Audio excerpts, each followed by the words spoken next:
Sean ustedes bienvenidos a Mirador Universitario. Estamos en la serie Temas de las Humanidades y de las Artes.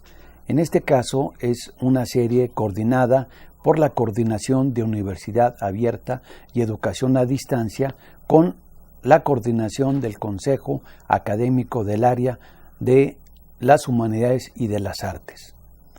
Tenemos en esta serie, en el programa que dedicaremos el día de hoy, el tema de historia y cultura, que es un tema relevante para esta área de este Consejo de las Humanidades y de las Artes. Es un tema que sin lugar a dudas está englobado dentro de esta serie, y también les comento que en esta serie hemos hecho ya otros programas y seguiremos haciendo, ¿sí?, otros más también. El primero que iniciamos en la serie se tituló Lenguas e Interculturalidad en el Mundo. El segundo programa se refirió a muralismo, cultura y revolución. El tercero fue la revolución de la educación en el siglo XXI. Este cuarto corresponde a la historia y cultura, y vendrá todavía otro más dedicado a la globalización de las imágenes. De tal suerte que entonces estos programas forman parte de esta serie y cuyo objetivo es el siguiente. Es que el objetivo principal de cada uno de los programas es dar a conocer los temas del área de las humanidades y de las artes desde distintos enfoques y que son relevantes para la comprensión del mundo actual, tales como cultura, lengua, historia, pensamiento, educación y artes. Por otro lado, se pretende que el estudiante o el telespectador tenga una perspectiva actualizada de los acontecimientos cotidianos del área que van marcando la pauta. Esto es entonces este objetivo de esta serie que estamos presentándoles, que estamos organizando y que hoy se refiere al programa de Historia y Cultura. Para ello hemos invitado a 3 distinguidas profesoras universitarias en distintos campos del conocimiento, particularmente de la historia, ¿sí? Y voy a presentarles que son las invitadas que nos acompañan el día de hoy. Y en primer lugar, aquí enfrente de nosotros, tenemos a la doctora Laura Edith Bonilla de León, quien es profesora de la Facultad de Estudios Superiores Acatlán, precisamente allá en el área de historia, y donde trabaja distintos temas, digamos, muy importantes para la vida hoy en día, tanto en el siglo XIX, el siglo XX y también en la época contemporánea, que son la relación entre historia y periodismo. ¿Cómo está usted, profesora? Muy bien, muchas gracias. Bueno, sea usted bienvenida a este programa de Mirador Universitario. También nos acompaña otra profesora, de igual manera, de la Facultad de Estudios Superiores Acatlán, ¿sí?, que se dedica de igual manera a los temas de la historia. Pero en particular, un tema muy importante y actual de nuestros tiempos que tiene que ver con el medio ambiente, con estos fenómenos como hoy en día que se presentan, pero no tan solo en nuestros días, sino también en otro momento, como por ejemplo el tema del llamado calentamiento global, que son temas que también la historia ha ido documentando. Profesora Rebeca López Mora, muchas gracias por estar aquí con nosotros. Gracias. Sea usted bienvenida. Y en nuestra tercera invitada, sí, que queremos presentarle, es a la profesora Alejandra Holguín, sí, que también es historiadora y trabaja ella en la Facultad de Filosofía y Letras, específicamente en el sistema de Universidad Abierta, y también le damos la bienvenida. Ella trabaja en particular algunos temas del periodo colonial en América. Doctora, sea usted bienvenida. Muchas gracias por la invitación. Muchas gracias a las 3 invitadas, a las 3 profesoras que nos acompañan en esta ocasión. ¿Cuál es el objetivo del tema que vamos a tratar el día de hoy? Es decir, del tema de historia y cultura. Es el siguiente: comprender el papel que ha jugado el pasado en la comprensión de los problemas actuales. Ese es el objetivo de la serie del programa que vamos a presentar el día de hoy. También le comentamos que aparecen allí en pantalla los teléfonos a los cuales pueden comunicarse con nosotros, las direcciones electrónicas, también la dirección a donde pueden entrar a nuestro programa y a nuestra serie para ver estos distintos programas que hemos ido elaborando y también para hacer las preguntas y comentarios correspondientes, incluso también estos teléfonos y otro más que vamos en este momento a apuntarles, se va a referir precisamente a unos obsequios que vamos a darles a ustedes, que son por parte de esta producción y por parte también de las profesoras que nos han traído aquí algunos materiales que van a ser obsequiados al público que se comunique al teléfono 5622-1173. ¿Sí? Bueno, una vez entonces dada esta información, si les parece bien, vamos a ver una breve cápsula que nos va a introducir en el tema de la historia y de la cultura y volvemos en unos instantes.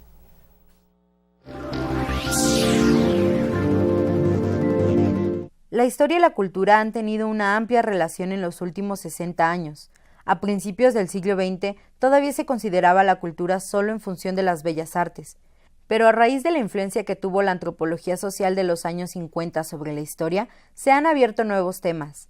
Los estudios pertenecientes a otras disciplinas han enriquecido las perspectivas de los historiadores, al mismo tiempo que los materiales y su abordaje permiten analizar distintos ámbitos. La historia cultural ahora tiene muchas ramas, como la historia del cuerpo, los imaginarios colectivos, los artefactos culturales, la historia conceptual, solo por citar algunos ejemplos. Incluso las fuentes históricas usadas tradicionalmente se han reinterpretado desde estas nuevas posturas, dando lugar a conocimientos innovadores. Este nuevo maridaje de la historia y la cultura no ha carecido de detractores, pero sin duda ha venido a ampliar los horizontes de la historia, abriendo nuevas posibilidades para los estudios históricos.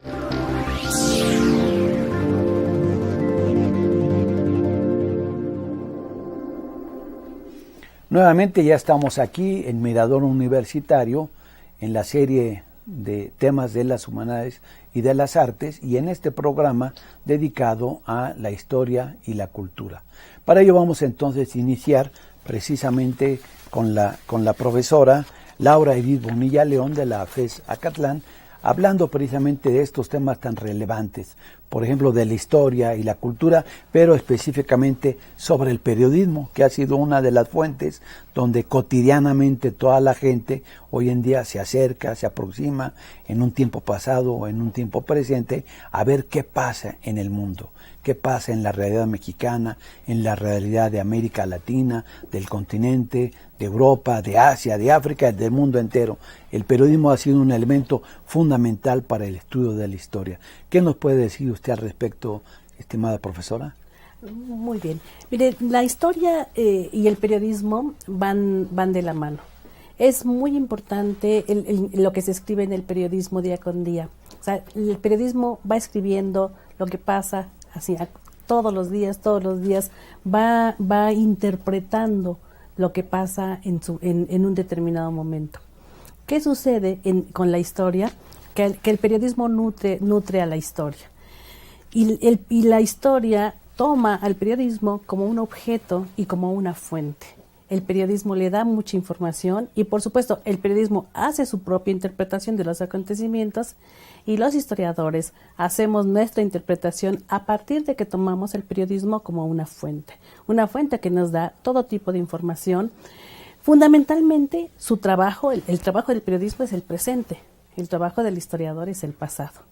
Y sin embargo, presente y pasado están siempre vinculados, porque no estudiamos la historia sino es a partir del presente. Y efectivamente, o sea, vamos vinculando el tiempo y el espacio en este trabajo tan importante como es el periodismo. De tal manera que si nosotros estudiamos el periodismo, tenemos que entender que se genera en un contexto determinado bajo características económicas, políticas, sociales y culturales. El periodismo no es un ente aislado de la sociedad. El periodismo existe porque existe un contexto. Y en ese contexto se va representando, se va interpretando y los historiadores vamos entendiendo cómo se pensaba en un determinado momento. Es el caso del periodismo en el Porfiriato.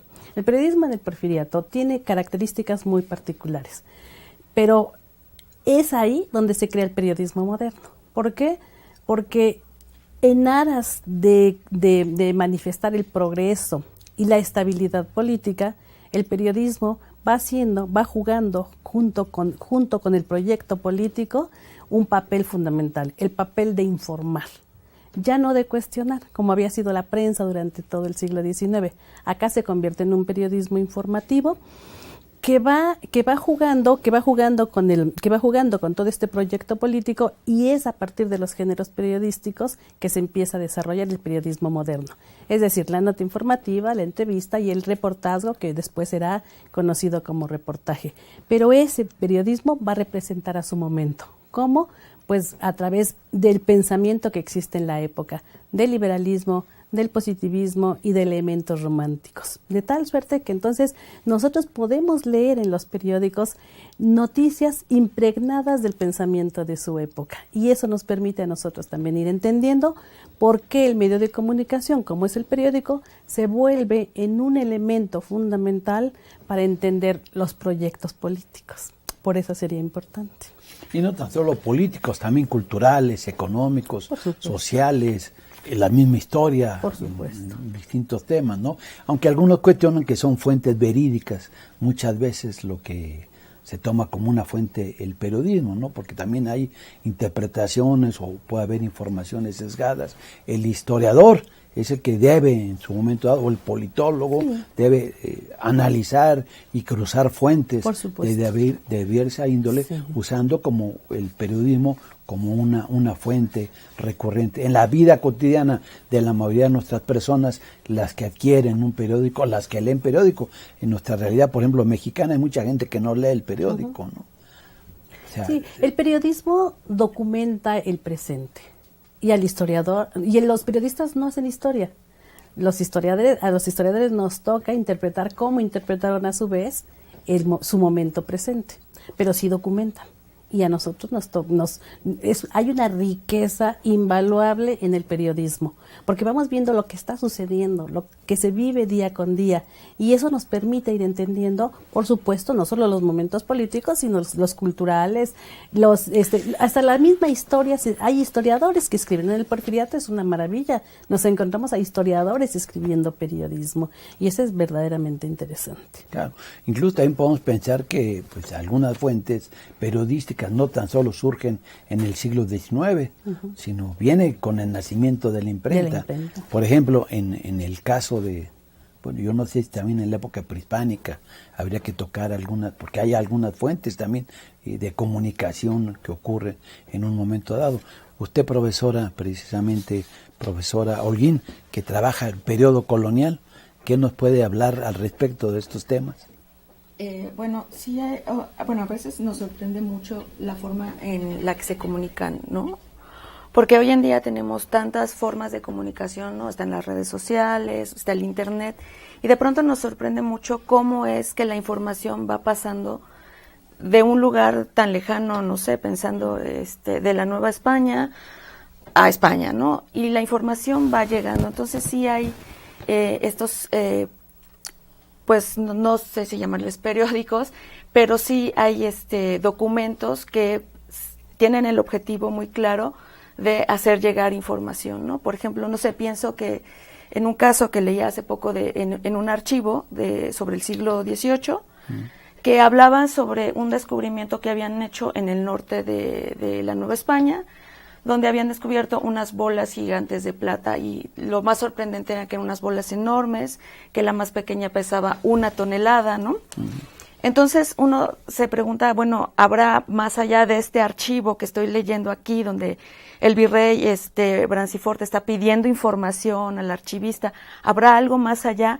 Y entonces sí, encontré un pequeño periódico elaborado en el norte en el siglo XVIII, que justo hacía los dibujos de cómo se había hecho el descubrimiento de las famosas bolas de plata, ¿no? Perfectas, ¿no? Porque había sido un evento muy extraordinario, ¿no? Porque nadie sabía de dónde habían salido esas enormes bolas, ¿no? Entonces sí hay estos intentos de dar información, ¿no? De hacer llegar la información de cualquier zona, ¿no? del país, ¿no? Entonces, pongo este ejemplo porque es muy interesante, claro, y el periódico se puede ver ahí está en línea, ¿no? Está en la Hemeroteca Nacional, ¿no? Donde está la noticia del descubrimiento de enormes bolas.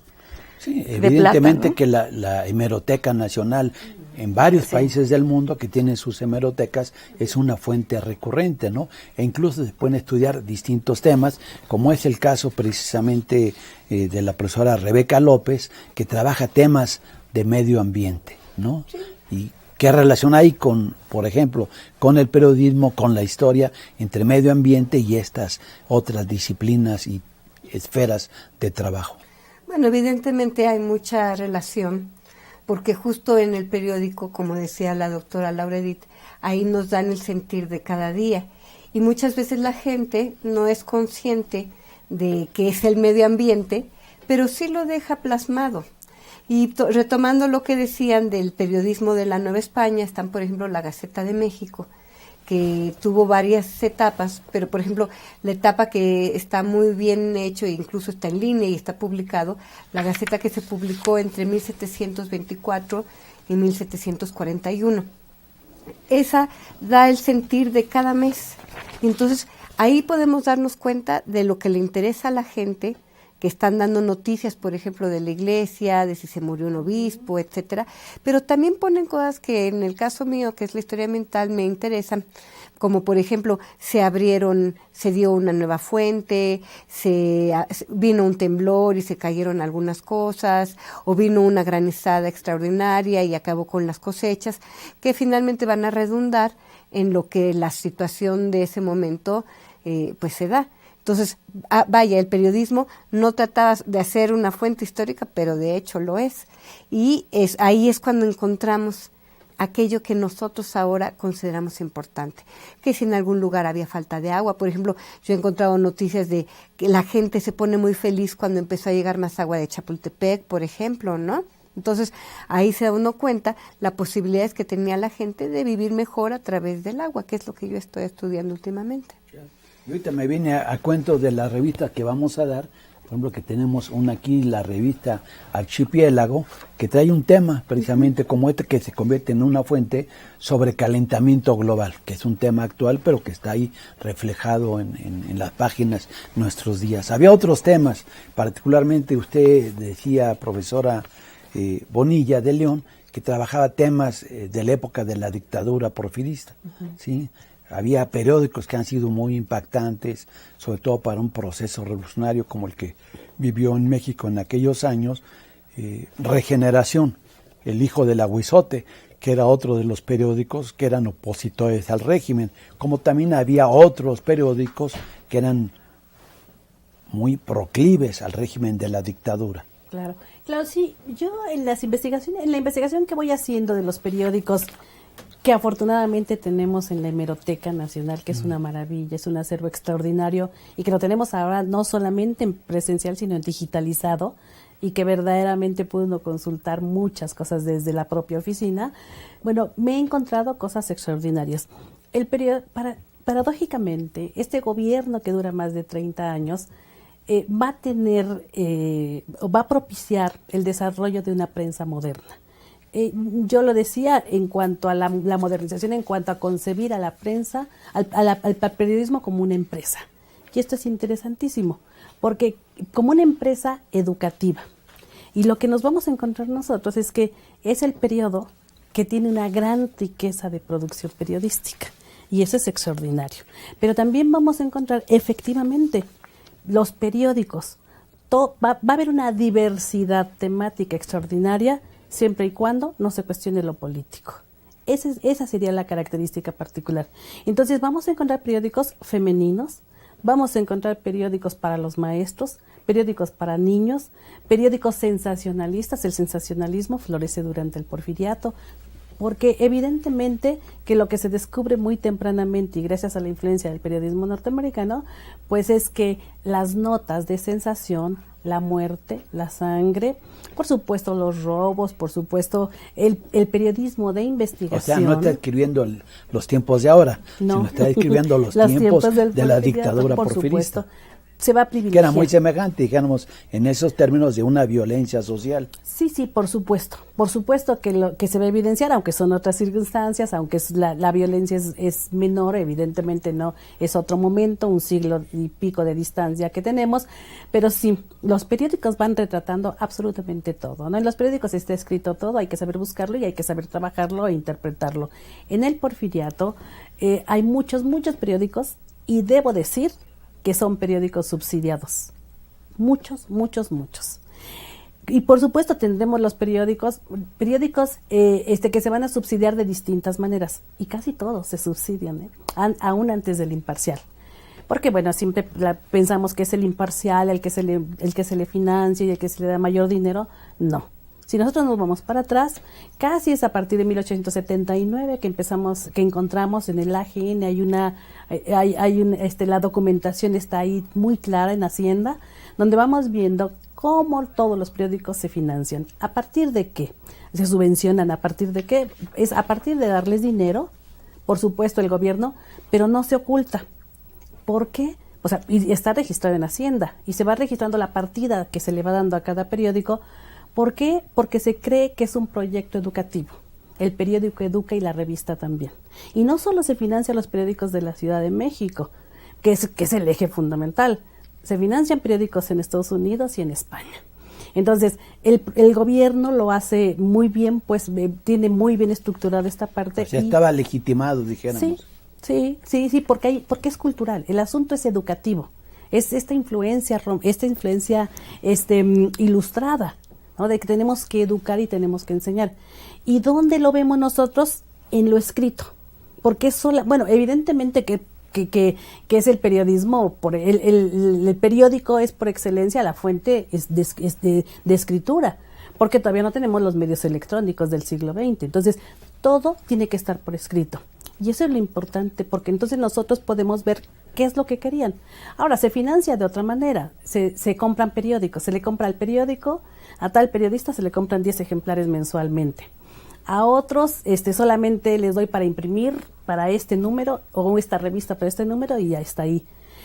Cuando llega el Imparcial, pues ahí sí toda la leña al asador, porque ahí sí le dan mucho más recursos que tampoco están ocultos. En el periódico se publica, y el mismo Reyes Espínola. Pero eran medios del sistema, sí, del propio Estado, son medios del la dictadura en aquel momento. Por supuesto. Porque no se iba a financiar o apoyar a periódicos alternativos, dijéramos, como Regeneración, El Hijo del Aguizote. El mismo Diario del Hogar. Filomeno Mata pide, yo me encuentro un documento donde Filomeno Mata dice, quiero que me ayuden para tal periódico, y le dicen no, porque usted habló mal del gobierno, y le ponen en el oficio, le pegan el pedacito de periódico donde él hablaba mal del gobierno, y a usted no le financian. O sea, no había libertad de prensa, en otras palabras, en la dictadura. No, en términos políticos no. No puede haber una dictadura, libertad de prensa. No, en términos políticos generales. No. ¿Esto ocurría también en el periodo colonial? Pues ahí lo que pasa es que en realidad los periódicos tienen otra función, y sí de alguna manera sí se favorecen, que ahí hay otro tipo de medios, porque por ejemplo está esto de la Gaceta, en donde la función principal es dar a conocer lo que la gente considera que es importante. Entonces, como le decía, es la parte de la iglesia, lo que la iglesia hace. También se dan noticias, por ejemplo, y que eso era cosas que le daba el gobierno a esta gente que le daba la posibilidad de hacer la Gaceta, como por ejemplo datos de las naves que llegaban o partían, si se morían o nacían, o todo lo relacionado con la familia real. Y también algunas cosas que tienen que ver con aquello que a lo mejor surgió ya como nota roja en el siglo XIX, pero que también llamaban la atención, como por ejemplo salían los datos de los que la cordada pasaba por las armas o los mataban a garrote, crónicas, dijéramos, etcétera, una crónica. Entonces, por ejemplo, cuando había un delito nefando, como decían, de que alguien que había tenido matado a su familia o cosas así muy horribles, y que entonces los sacaban a la plaza frente de la cordada para acabar con ellos, eso también se ponía. Entonces, exactamente, de tal manera que eso supiera la gente lo que hacía. Incluso se ve que la gente tenía como la noción de lo que pasaba, porque decían el caso del niño que fue muerto por su padre, etcétera, etcétera, y que se trajo de Puebla. Ahora se hizo su juicio y va a ser juzgado tal. O sea que eso es lo que la gente le estaba llamando la atención. Si había un incendio, también vienen datos, se incendió tal cosa. Es decir que ahí nos podemos percatar un poco lo que era la dinámica diaria de estos esas medios personas. de información, pero había también algo muy importante, y más en la realidad como México o otros países de nuestro mundo latinoamericano, pues que la mayoría de la gente era analfabeta. Entonces los periódicos iban, o los medios de información, las gacetas, iban dirigidas a un determinado sector. A lo mejor en ese sector se podía reproducir de manera oral, se podía transmitir esa serie de informaciones o de conocimientos. Así pasaba, pero vamos a dejarlo en la segunda parte de este programa dedicado a Historia y Cultura, que nos hemos orientado en esta relación que tiene que ver con la creación o la llegada de la imprenta y de los medios de comunicación en otros momentos determinados.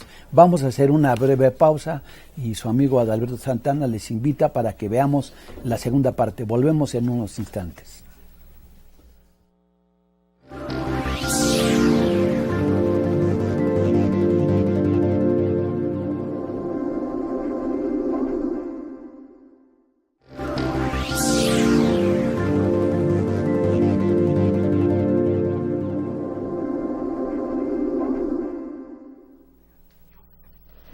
Otra vez aquí su amigo Adalberto Santana lo recibe en esta segunda parte de este programa dedicado a la historia y cultura dentro de la serie de temas de las humanidades y de las artes, ¿sí?, que transmitimos aquí en Mirador Universitario. Volvemos con nuestras invitadas, la doctora Laura Edith Bonilla de León, Rebeca López Mora y Alejandra Holguín, y estábamos hablando pues de estos temas que se han orientado un poco sobre temas, sobre el periodismo, sobre la información que había en aquellos momentos, ¿no?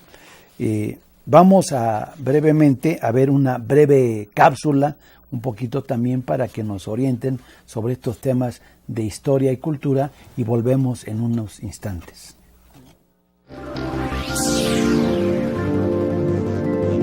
A diario escuchamos, vemos y leemos miles de noticias.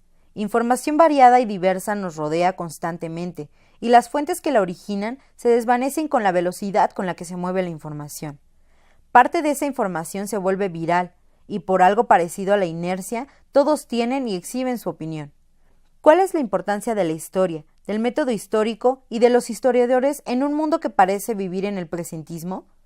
La historia genera conciencia del pasado, que es lo que nos constituye, como del presente. Por lo general, la carrera en historia busca que sus estudiantes desarrollen las capacidades necesarias para la reflexión, el análisis y la crítica, y los insta a realizarse preguntas y buscar respuestas sobre el hombre y la sociedad en el espacio y el tiempo.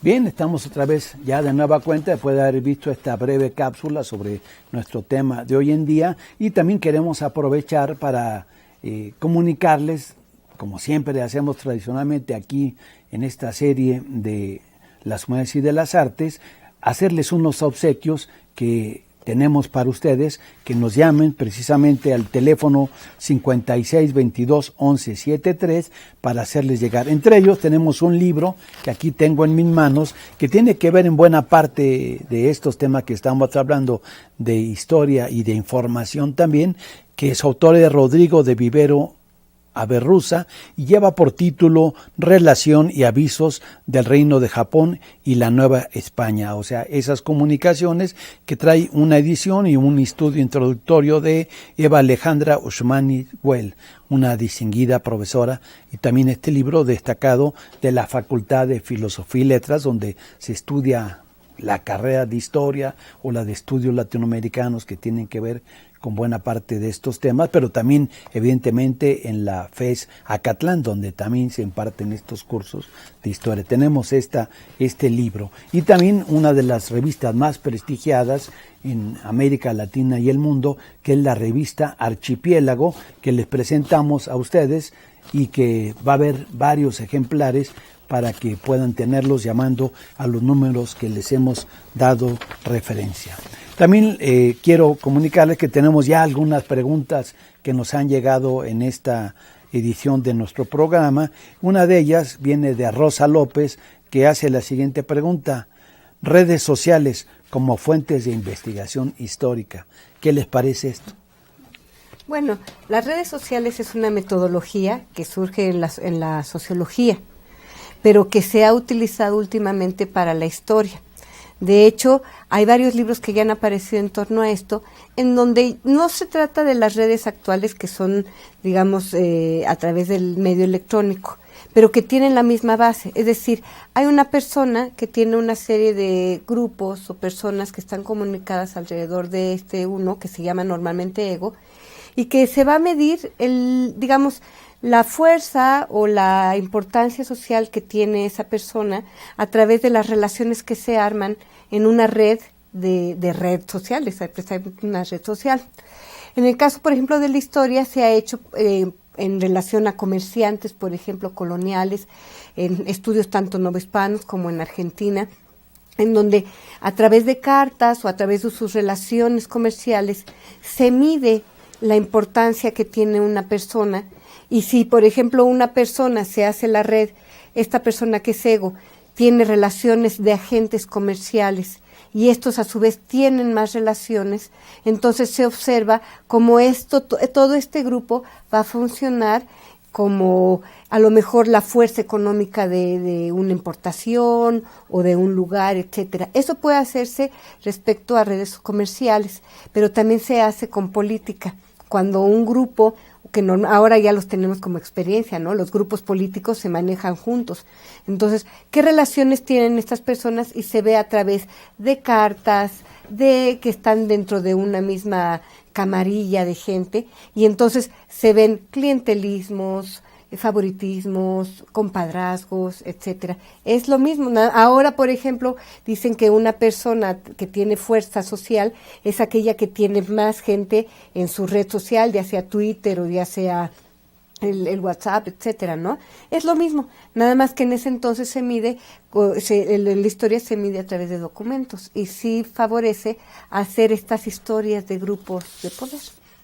¿Algo más que quieran agregar? Bueno, a mí de pronto las redes sociales me parecen sumamente interesantes, sobre todo porque pensando en términos de historiadores, ¿no? Nosotros vamos al archivo, vemos la documentación, ¿no?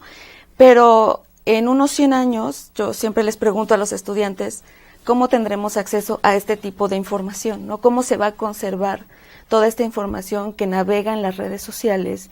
Y cómo, como historiadores, ¿cómo tendremos acceso a ellas, ¿no? Porque hay una parte que existe que se llama privacidad, ¿no? Y hay estos convenios. Entonces, ¿cómo vamos nosotros como historiadores a reconstruir toda esa información que vive en las redes sociales, ¿no?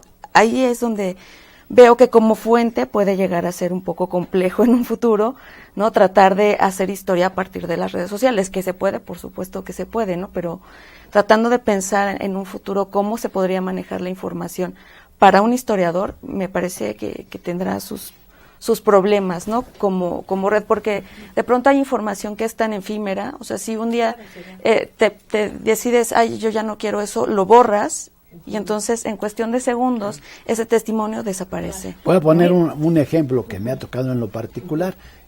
Hay libros que se hacen directamente de una comunicación epistolar, es decir, por cartas, por correspondencia, ¿no? En mi caso particular he trabajado al gran prócer cubano José Martí en su relación particular, ya sea, por ejemplo, amorosa, con su hijo, con su esposa, en la relación con intelectuales, cuando estuvo en el exilio en México, o con sus familiares y amigos y colegas en Cuba, o la relación cuando él estuvo exiliado en Estados Unidos, hacia otros países de América Latina, y eso quedó escrito. se conservaron sus biógrafos, conservaron sus cartas y hoy está almacenado, dijéramos, en sus obras completas. Pero en nuestros días con las redes sociales nos cambia todo el esquema de lo que usted nos estaba diciendo. O sea, toda esta correspondencia que hoy en día está en archivos, que se puede ir a consultar, que está en bibliotecas, ¿qué pasa hoy en día con estas redes que están en un mundo digital, en un mundo electrónico? Iba usted a intervenir, profesora. Sí, pero yo sí creo que los historiadores jugamos un papel muy importante, porque esto mismo nos pasa con los medios electrónicos, ya no con no con estas nuevas tecnologías, sino con los medios electrónicos que es cine, radio y televisión, y también se han perdido, o sea, unos acervos que se perdieron de radio, los de televisión, películas que se han perdido porque son flamables y se nos deshicieron y se perdieron, los programas de televisión que no se grabaron muchas veces, se hacía en vivo la televisión y se hacía en vivo la radio. Entonces, ¿qué pasaba con eso? Siempre tenemos las alternativas, siempre lo escrito nos da la posibilidad de la reestructuración de estos medios y de la información. La muestra es, por ejemplo, Aurelio de los Reyes, que ha hecho un trabajo extraordinario en torno al cine, y ya no existen las películas que ha hecho él, reconstruirla a través de la prensa. Es otra fuente la que me permite llegar a esta fuente, y eso es lo maravilloso. Siempre los historiadores tenemos la posibilidad de esta búsqueda, de esta intuición de historiador que nos permite encontrar, ¿no?, la fuente. Sí, yo creo que en el caso de lo que es efímero, lo que se va, lo que a lo mejor incluso se borra, pero hay que recordar que también en los periódicos, en la prensa, siempre sale esto de los trending topics. Y entonces, cuando dice tal tema, la detención de un gobernador o no un diga exgobernador, no sé cuáles de ellos, cuáles, hay tantos. Pero la detención de un exgobernador y lo que se dice alrededor de eso es un trending topic, a lo mejor en una hora. Pero eso normalmente lo vienen diciendo los medios de comunicación escrito, y entonces ahí el día de mañana, cuando revisen, van a ver qué es lo que está interesando, y que por otro lado también la academia nos da eso, porque los estudios de comunicación, las tesis incluso, muchas veces hacen este análisis de los mensajes que traen las redes sociales, qué es a lo que le están dando importancia, y hay tesis al respecto que serán después también una fuente de información. Claro. Al respecto también nos llega otra pregunta que tiene que ver con lo que ustedes están aquí mencionando, y nos dice lo siguiente: ¿ustedes creen que los periódicos y libros de papel pronto dejarán de existir y todo será vía electrónica? No, de ninguna manera. ¿Quién quiere empezar con esta pregunta? Si quiere, profesora, sí. La historia, el estudio de la historia de los medios de comunicación en México y en el mundo, pero yo que conozco el de México, nos ha demostrado que un medio jamás desplaza a otro. Los medios van ubicándose y van complementándose. Y evidentemente que no. O sea, el gran desafío ahorita es, bueno, ¿qué hacemos con la prensa escrita? Ya no nos caben los periódicos y en papel, no nos caben, ¿cómo hacemos? Y bueno, pero no, o sea, la cuestión, el eje fundamental es que la prensa escrita tiene que seguir existiendo porque es un espacio para la disertación, pero también es un espacio de economía informativa. Y entonces nosotros podemos ver que en esta crisis del periodismo tenemos periódicos que todos los días nos regalan en el metro, en las esquinas, los periódicos que nos van regalando con una economía informativa que le ha apostado a la existencia junto con la publicidad. Y entonces, ¿qué es lo que nosotros vamos a ver? Que el periodismo escrito tiene que replantearse su papel, por supuesto, pero de ninguna manera va a desaparecer, porque lo que no se escribe no existe. Y entonces... No, esto no trae otro debate precisamente, ¿no? Porque tampoco, creo yo, me gustaría ahí intervenir, es decir, lo que no se escribe, porque esa es una visión muy eurocentrista del mundo, Y hay otras culturas en nuestros pueblos que no se transmiten los conocimientos o la información de manera escrita, sino de manera oral. Que ahí hay otro debate, ¿no? E incluso en la historia oral, por ejemplo, ¿no? Esto mismo que se puede dar en un documento. Un documento puede ser de distinta índole, Claro, escrito, fílmico, videos, sí. etcétera, ¿no? Sí. Pero la disertación, a fin de cuentas, la escritura del pensamiento está en el papel, aunque sea en síntesis. Eso es lo que tengo que aclarar. Claro, aunque también, digamos, impugnando a los químicos y a los físicos, el papel es lo que más aguanta de todos los materiales. Uno puede escribir todo lo que quiera en el papel y ahí queda como un testimonio. ¿No es así, profesora? Así es, ¿no? O sea, que nosotros, digo, yo que trabajo colonia y pienso en todo el material que gracias al papel, ¿no? Y que la técnica de creación de papel no ha cambiado mucho hasta nuestros días y que lo podemos seguir viendo, ¿no? Que está ahí, que está íntegro, que está en muy buenas condiciones para que nosotros tenemos acceso a él hoy día, ¿no? Entonces el papel sí que ha jugado digamos, ha tenido un lugar primordial, ¿no? Desde la creación. Tinta. No, las tintas, ¿no? Cuando pensamos en la imprenta, ¿no? En el cambio que implicó la imprenta para nosotros, es un cambio a todos los niveles. Y que, ¿no?, eso implicó el inicio, entre otras cosas, de la globalización. Exacto. De la que hablamos ahora. Fue una manifestación, la llegada de la imprenta al continente americano, y que incluso la imprenta no es elaborada en Europa. La imprenta viene de Oriente, propiamente dicho, claro, ¿no? Es donde se desarrolla todo esto. Pero la estaba interrumpiendo. No. Sí, pero yo creo que también vale la pena hacer una reivindicación en torno al libro escrito.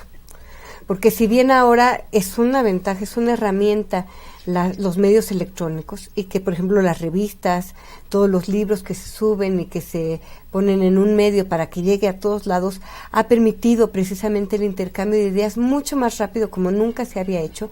Es un hecho que también el libro impreso sigue teniendo un lugar, sigue siendo un negocio, y mientras siga siendo un negocio, aunque sea de baja ganancia o grande, pero mientras siga siendo un negocio va a haber un libro escrito. Incluso gente que se ha dedicado a esto, justo con lo de la historia cultural, que es Roger Chartier, muchas veces le han preguntado al respecto que si él considera que el libro impreso va a desaparecer, y pues se coincide en que no va a desaparecer, porque además para el que ha sido lector, tener el libro impreso tiene un menor impacto que el libro digital. En el libro digital podemos ver, podemos leer, pero cuando uno tiene la sensación de tener un libro en las manos, esa digamos, es un sentimiento diferente, e incluso el aprendizaje en la didáctica, es mejor tener la experiencia de los sentidos teniendo el libro en la mano y habiéndolo leído directamente que por lo electrónico. De tal manera que un mayor contacto y una mayor comprensión del conocimiento a través de un libro impreso. Por eso los maestros en la didáctica siguen teniendo los libros impresos para los niños, por la experiencia. Pero incluso no tan solo hay que verlo en términos de negocios, porque la mayoría de las editoriales y del material escrito a través de libros, muchas veces son los estados los que favorecen la distribución de grandes obras. El libro de texto gratuito en México sería una prueba, ¿no? Claro. Editoriales como hay en Venezuela con el gobierno de ese país, que ha generado la editorial Ayacucho más de 1 millón de ejemplares, por ejemplo, o en Cuba también, donde hay una diversidad de lecturas que la gente los consume, 1 millón de ejemplares se acaban en 1 o 2 días. O sea, claro, hay otros también esquemas comerciales donde el libro es una mercancía más. Pero esto que dice la doctora me parece muy interesante, ¿no? Este acercamiento, este contacto con el papel, que nos pasa a los que estudiamos en los archivos y en las hemerotecas, ¿no? A mí mi mayor ilusión y mi mayor emoción era llegar a la hemeroteca y tocar con la mano así los libros del periodista que yo trabajo. Y bueno, cuando encontré uno de ellos fui inmensamente feliz. Y sí es cierto, tiene que ver con el gozo, no solamente con el conocimiento. Y esto sería otra importancia de por qué las fuentes escritas, ¿no? El papel y el libro. Sí, son evidentemente temas, ¿no? Ahora, en ese papel y esos escritos está la historia registrada en diversos momentos de la historia y están temas muy importantes en distintas épocas. Para el historiador, ¿cómo se toma la historia presente, por ejemplo, los acontecimientos, para relacionarlo con el periodismo? En México hoy hay una gran cantidad de periodistas asesinados por llevar una letra escrita que cuestiona alguna de las conductas, por ejemplo, del crimen organizado. Por supuesto. Sí, no. Bueno, yo he tenido la oportunidad de trabajar periodistas encarcelados durante el Porfiriato, porque eran condenados por muchas razones, por cuestiones morales, porque habló mal de mí y ya nada más por eso la puedo mandar a la cárcel. También tiene que ver con la legislación de la época, cómo se contemplaba el mundo. En la actualidad, también una compañera mía trabaja periodistas asesinados en este momento, o encarcelados o maltratados, y efectivamente sí encontramos un sinnúmero de periodistas maltratados, efectivamente, y tendríamos que revisar no solamente las estadísticas de quién los manda a matar, bueno, no solamente es privado, ¿no? Desgraciadamente el tiempo se nos está agotando, llegamos al final de esta emisión dedicada a la historia y cultura y nos quedan ya tan solo 3 minutos para concluir. Así que les vamos a pedir a cada una de ustedes en menos de 1 minuto que nos dé sus conclusiones. Empezamos con usted, profesor Holguín. Bueno, yo quisiera dar las gracias y por otra parte, yo soy una persona muy feliz de haber estudiado historia, porque la historia y los historiadores en general son personas muy preocupadas por su presente. La historia genera conciencia, una conciencia que te obliga a preguntarte todo el tiempo por qué, ¿no? Estamos ante un presente que no pinta bien, pero estamos ante un presente que nos obliga a replantearnos siempre nuestro pasado y en qué lugar estamos situados en el mundo, ¿no? Sobre todo en este momento en que tenemos unos vecinos que tienen unas fuerzas bélicas y que probablemente seamos los primeros en pagar si algo terrible pasa. Y eso nos obliga a plantearnos el papel que México ha jugado en la historia, ¿no? Y a preguntarnos todo el tiempo ese por qué, ¿no? Y darnos una explicación, y los historiadores nos dedicamos a hacer eso justamente, ¿no? A darnos el porqué de lo que nos está pasando, porque pues la historia es lo que nos constituye, ¿no? Sí. Rápidamente, doctora Rebeca López, sus conclusiones. Sí, bueno, yo creo que aquí se han hablado cosas muy interesantes que retoman el papel de la palabra. La palabra, el pensamiento y la cultura es el bagaje que nosotros como historiadores debemos de tener y tenemos la responsabilidad de darlo a conocer. Somos los que vamos a interpretar el mundo para el futuro y tenemos que pensarlo siempre hacia ese futuro. Doctora Bonilla, por favor, sus conclusiones en medio minuto. Yo diría que la función del historiador es muy importante en este momento tan convulsivo. La historia no solamente estudia el pasado, sino también estudia el presente, y creo que al interpretar nos da la posibilidad de buscar un mundo mejor. Bueno, le agradecemos a nuestras 3 invitadas el haber estado aquí con nosotros en estos temas de historia y cultura, en buena parte de ver temas de periodismo, de la palabra escrita, ¿sí? Y todo lo que hemos hablado sobre, incluso hasta nuestros días, con estas redes sociales de la información que llegan. A ustedes les agradecemos, esperamos su amigo en particular, Adalberto Santana, que les haya agradado, les haya aportado este programa dedicado a historia y cultura dentro de la serie Las Humanidades y de las Artes, que es coproducida por la Coordinación de Universidad Abierta y Educación a Distancia y el Consejo Académico del Área de las Humanidades y de las Artes de nuestra Universidad Nacional Autónoma de México. Les agradecemos el haber estado aquí con nosotros y los invitamos la próxima semana a ver el tema la globalización de las imágenes. Muchas gracias y nos veremos de nueva cuenta aquí en esta pantalla.